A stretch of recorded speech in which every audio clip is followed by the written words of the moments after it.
All right, I found that quite disturbing that they have completely revamped Neanderthal, and I wanted to talk about it. I wanted to share something that might shock you. This is the original portrait of Neanderthal. Neanderthal was thought to be an ape who was actually evolving into a human. He was a hominid. The picture of Neanderthal as a hulking ape man dates back to 1908. And the discovery of an old man of La Chapelle aux Saints fossil was the most complete skeleton of Neanderthal ever recovered. And from there, they actually drew a ape-like man, and you can see he obviously is making and using tools because he wasn't quite ape, he wasn't quite human, and they depicted him now as a hominid, evolving from ape-like to man-like or human-like. But unfortunately, DNA just has now made him way more human than you thought. Did they change their mind? Did they make a mistake? Did they lead people astray? Evolutionists will tell you we're learning, so obviously things are going to change. Well, while you're learning, you've deceived people beginning in the early 1900s, whereas now DNA makes Neanderthal far more human-like. We know he talked.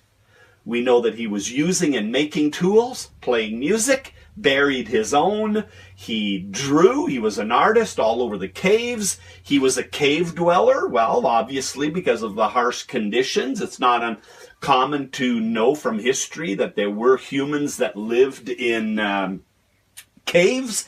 And what's more disturbing now is Neanderthal's skull is larger and way bigger than Homo sapien, modern man. So if the skull of Lucy that was small is now evolving and it's getting bigger and bigger to modern man, well, Neanderthal kind of throws the wrench into the gears because Homo sapien, listen to me, modern man, and now Neanderthal's skull is much larger. That is a big problem, don't you think?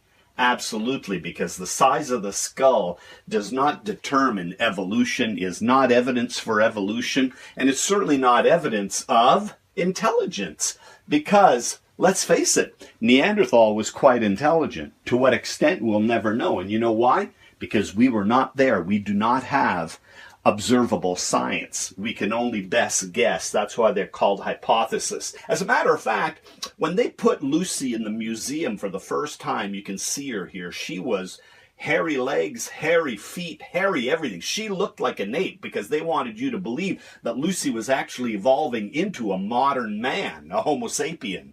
But all they had were the bones. A man complained, said, how do you know that is this? You don't know that. So they took it off the display. They have found more Lucys. My point being is that evolution is on a constant change of mind. That's one of the biggest observations that I made about evolutionists and evolution. Evolutionists believe what I'm about to tell you. Listen to me, that only humans have a chin, but Neanderthal has a chin. That's the problem. We know Neanderthal may have not as much of a chin as modern humans, but we find modern humans with a relatively small chin, but a chin nonetheless. See the curve? And now it's admitted. I mean, it's admitted that Neanderthals happen to have developed a chin. Why? Because according to evolution, Neanderthal is evolving. But the point is Neanderthal most certainly had a chin. I think Bill's just got that completely wrong. Now, let's talk about other things that evolutionists have made claims about that you can use other evolutionists to reject the idea of their claims, like these slides by Bill Ludlow. Lucy's skeleton flipped superimposed onto itself as it actually is one side flipped over. You can see there he is. Good old Bill says there she is, Lucy in the museum, walking upright. She's got hair on her feet, her legs. She looks like a monkey. She looks like an ape. Lucy was an ape. She was not human. How do we know that? Because lots of scientists will tell you. They probably did walk upright, but gorillas walk upright, but they don't walk upright all the time. Now, scientists are going to tell you how she died. She fell out of a tree and died. Are you serious? You don't know that, but I want to focus on what's important. Evolutionists Brian Richmond and David Straight compared the skeleton morphology. Morphology means they observe the bones. I mean, a lot of that is observation. It has nothing to do with DNA or anything like that. It's just, I see it and I think I can compare it, and this is what I believe it is. So they compared the skeleton of Lucy walking with primates with the bones of Lucy. And most certainly the study showed that her wrists for walking were the same as the wrists of apes. Same thing went with the pelvis. The pelvis was that of apes. Listen up. Listen up. Oh, the ape pelvis, the ape knuckles were found identical and very similar to Lucy. Stern and Sussman, another study back in the 1980s, believed that Lucy's pelvis was well adapted for arboreal, tree-dwelling life. I mean, arboreal life. Lucy, according to evolution, was bipedal. She walked on 2 feet. But these scientists, these evolutionists, these paleontologists say she was adapted for arboreal life. She lived in trees. There's just no getting out of it. Did you say there was no evidence Lucy was a knuckle walker? Absolutely, there is evidence that Lucy was a knuckle walker. Did she walk upright all the time? That's what you don't know. That's the problem with evolution. It's something that you don't know. Why? Because you do not have observable science. So now you have to lean on hypothesis. Another Bill-busted slide was the Hobbit. The Hobbit, the small little short guy, Homo floresiensis. He was only 3 foot tall, 3.5 foot tall. That's why they called him the Hobbit. And the latest paper published by an evolutionist, proceeding in the Royal Society magazine, researchers at the University of Western Australia said that the Hobbit could have been just a dwarf cretins as a result of nutritional deficiencies, including a severe iodine shortage during pregnancy. But this has been pawned off, Bill, like as if it's the Hobbit. An ape who has been evolving into more modern humans. This is the farthest thing from the truth, and this is coming right out of the mouth of atheists themselves. I think a lot of people that aren't into science don't notice the big words. Homo floresiensis. Homo floresiensis. Oh my goodness. He was discovered on the shores of Indonesia. And it says in the article, recent studies show Homo floresiensis. Oh man, could have evolved from Homo habilis. You notice the big words? Yeah, you think it's Homo floresiensis and Homo habilis, but those aren't the big words. The big words are could have. 2003 magazine says likely evolved. We're most likely a sister species of Homo. You don't know that, but you pawn that stuff off like it's facts. When it comes down to biology and the first cell, listen up. Although lacking direct evidence, science thought to be, might have developed, were probably. Well, there you go. What does that tell you? You have a foundation that's sitting on jello because what you're believing today may not be what they're going to believe tomorrow. And here's a prime example. This is the first depiction of Neanderthal. When they first found the Neanderthal skull, see, he's living in a cave, he's got a stick, he's working with wood. He looks like an ape that's evolving into a modern human. Modern Neanderthal. He talked. The DNA code demonstrated that he had the ability to talk. A source, you could call it. The source that gives you the idea that he could talk.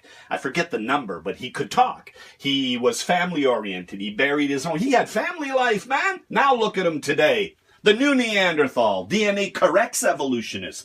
The early depiction of Neanderthal, clearly reconstruction based on what? Morphology. What's morphology? Well, they observe, right? I mean, don't tell Mrs. Johnson, who's all confused about these big scientific words, that morphology just means, well, they observed it. They looked at it. They checked it over. Are you serious?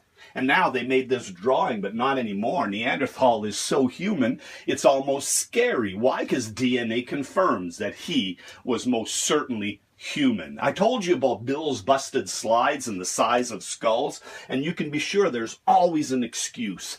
There's always an excuse. The new study for the excuse that Neanderthal's brain and skull was larger than human, therefore he could not have been all human, is to classify him as subhuman. I mean, because it doesn't follow the long line of evidence that Lucy's skull was small, but habilis a little bit bigger, and finally Neanderthal, near the end, listen to me, near the end, habilis is larger than Homo sapien, modern human. That skull should be over here, right? I mean, sorry, that skull should be before the larger skull, and it is. What's the problem? You can see in the demonstration here in Bill's slide that the skulls are becoming bigger to demonstrate evolution, but Neanderthal's skull is bigger than Homo sapien. The whole idea is just absolutely preposterous, because that's what you're going to get with evolution. You can always get the similar chart demonstrating that within evolution, there's not always agreement. A good example is that birds evolved from dinosaurs,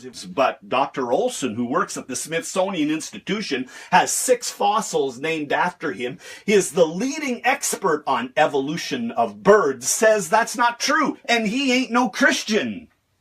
You don't have observable science, duh. So the same can be said about evolutionists. This is just a argument of ignorance, a fallacy called the argument of ignorance. And here's Lucy again, sitting in the museum, coming from bones. How do you even know that Lucy had no hair on her belly, no hair on her chest? You do not know that. That's called the embellishment. A lack of information embellishes the construction of Lucy. Now, I could go on and on about the slides that Bill Ludlow showed, and it all came out of his mouth like as if it's a fact of history. A fact of history. Yeah, pretty big boy, pretty big skull. Find a skull like that in the ground. Tell me what's going to happen to evolution. Where do you place a skull like that if you don't have DNA? See, the DNA has kind of helped science. And Bill Ludlow says you have never found a primate in the same layer in the ground as dinosaurs. Well, well, well. So I want to introduce you to the world's oldest primate. You are a primate. Primates evolved from mammals. Without Purgatorius, my friend, there is no mammals that are becoming apes. I should say there are no primates. Without Purgatorius, there's no primates. He is the proto-primate, the mammal. As a matter of fact, at Hell's Creek, they found Purgatorius there, buried with T-Rex. We could talk about that. My focus today was to demonstrate that we most certainly have found a primate. Purgatorius, buried not far from him, was T-Rex. So now you have a primate buried with T-Rex. What's the problem? Well, primates are not supposed to be living at the same time as T-Rex, right? They're supposed to come much, much, much earlier. That's another argument from ignorance. We're finding more and more stuff today about evolution to demonstrate that what they believed yesterday was not what you're going to believe today. The early depiction of Neanderthal, clearly reconstruction based on just a skull, is completely untrustworthy. Now we have Neanderthal, the modern human, but a subspecies of human. And I'm sure Neanderthal would be crying out, "You're a racist." Oh, well, we certainly would feel a little bit degraded. A subspecies, not quite human. You don't know that either. But what I'm demonstrating is about evolution is you changed your mind again. It's the yellow post. Let's do it again.